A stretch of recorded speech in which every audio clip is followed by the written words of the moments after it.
Now hey guys, welcome back to another YouTube video. Now today I'm going to be explaining how to reach Mach 10 in the flight simulator. So yes, you've read the title correctly. So basically the first step is just take off with full afterburner and do an unrestricted climb. And then your goal is to with full afterburner reach around 40,000 feet. Not like the low, not because but if you see yourself quite low and it says 4,000 feet, yeah, you got a wrong altitude. You've got to go about a lot more altitude. You've got to go four times of 10 times altitude. So yeah, so climb up to 40,000 feet first of all with full afterburners. So yeah, that's step 1 to reach Mach 10. So now step 2 is to basically, whenever you reach 40,000 feet, go and roll inverted. Keep your afterburners on or make sure they're on at full power. And pitch down to around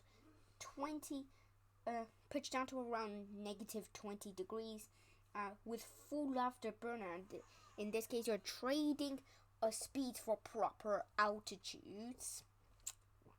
I meant altitudes for proper speeds. So at around Mach 1.50, you're gonna go back upright and then start pulling up. So the reason why you go at Mach 1.50 is because the engine would work quite efficiently.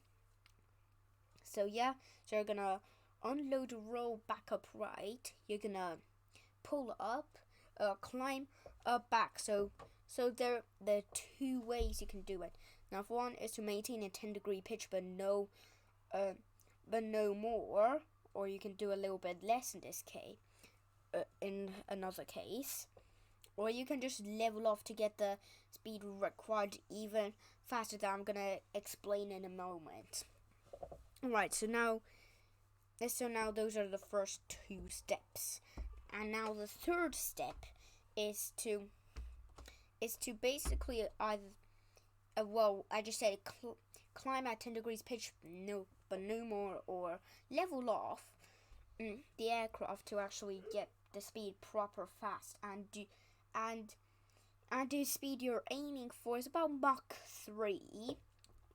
And the reason why you want Mach 3 is so that you will be able to turn on your scramjet. So yeah, after a few minutes, you're just gonna find yourself a Mach 3, and then you're gonna go ahead, turn on the fuel cell and then the scramjet, but you don't have the fuel cell off and then you just turn on the scramjet immediately. Otherwise the scramjet engine would only be ready to be powered, but there's actually no fuel cell that's going to be running it, and no fuel to burn in it. So you need but in the other steps, you don't need your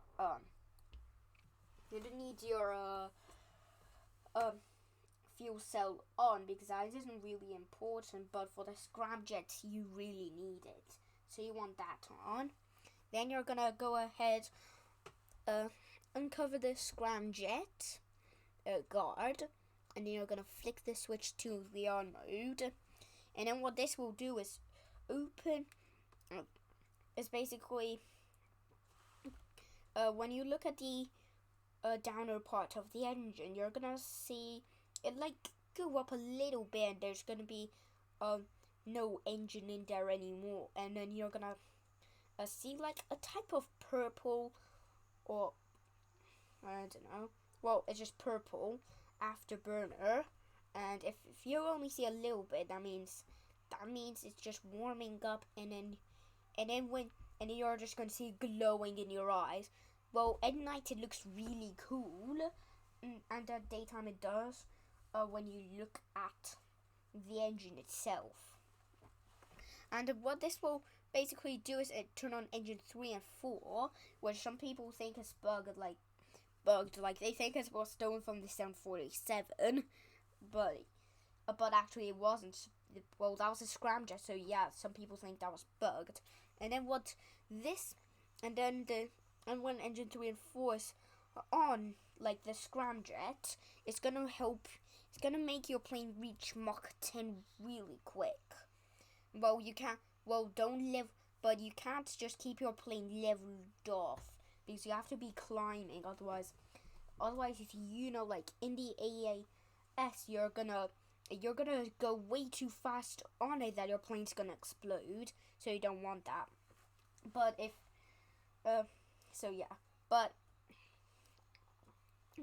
but like in the last few steps you're like, wait a minute, why is my speed going down? That's actually not the case. Your speed's not actually going down. If you look at the TAS, your true airspeed, you're actually speeding up. So yeah, but you don't want the speed under 180 knots, otherwise your plane's gonna do some weird maneuvers, even on Mach 10. So now that's fourth step complete. Now the fifth step is to just keep on climbing to the maximum altitude in a flight simulator, because this thing can literally do that. And as you're climbing, you're gonna reach Mach 10 really fast. So yeah, as you reach 275,000 feet, which is your cruising altitude, in fact, you're gonna see yourself reach Mach 10, and then you're gonna be like, wow. But so yeah, and then when you've reached Mach 10, if you look at the outside of your plane, you might as well see your plane just glowing up like lava. Like your plane is literally glowing up, and a bit that glows most is basically your very, very sharp nose. And the reason why you can't really see out in a cockpit window, like why it's just all with instruments and stuff, is first of all to place instruments, and second of all, it's got rocket engines. Like it basically is the same visibility as the fastest plane in the world that can reach 6 Mach, so this is around 4 Mach faster than any human has ever been. And then you're just gonna, and with this Mach 10 and glowing thing, literally 10 times the speed of sound, you can literally travel around the world in just 4 hours. Like, that's just good. So yeah, I've hoped you've enjoyed this explaining thing and how to reach Mach 10, but also one last thing. In the movie I saw, like, they were basically they Mach overspeed. Like that's what you see in the master caution panel, Mach overspeed.